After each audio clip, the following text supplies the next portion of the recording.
పవిత్ర ఇసిదోర్ Spain దేశానికి చెందిన ఒక భక్తి శ్రద్ధలు గల రైతు. ఆయన సాధారణ వ్యవసాయ కూలీ అయినప్పటికీ దేవుని పట్ల గాఢమైన విశ్వాసం, ప్రార్థనా జీవితం, పేదల పట్ల దయ వలన కాథలిక్ సంఘంలో గొప్ప పరిశుద్ధునిగా గౌరవించబడుతున్నారు.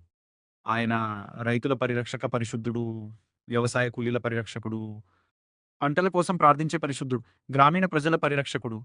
స్పెయిన్‌లోని మాడ్రిడ్ సమీపంలో పేద కుటుంబంలో జన్మించారు. చిన్నప్పటి నుంచే ఆయన దేవుని ప్రేమించేవారు. కుటుంబ పరిస్థితులు బలహీనంగా ఉండటంతో రైతు పనులు చేసేవారు.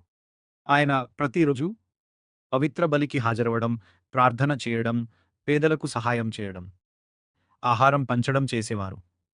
ఇసిదోర్ ఎక్కువ సమయం ప్రార్థనలో గడుపుతున్నారని కొందరు యజమానికి ఫిర్యాదు చేశారు. కానీ యజమాని పొలానికి వెళ్లి చూసినప్పుడు ఇసిదోర్ ప్రార్థనలో ఉండగా దేవదూతలు పొలాన్ని దున్నుతున్నారని చూశాడని కథనం చెబుతుంది. స్పెయిన్ దేశంలో, ముఖ్యంగా మాడ్రిడ్ నగరంలో పెద్ద ఉత్సవాలు నిర్వహిస్తారు. పునీత ఇసిదోర్ గారా మా కొరకు ప్రార్థించండి.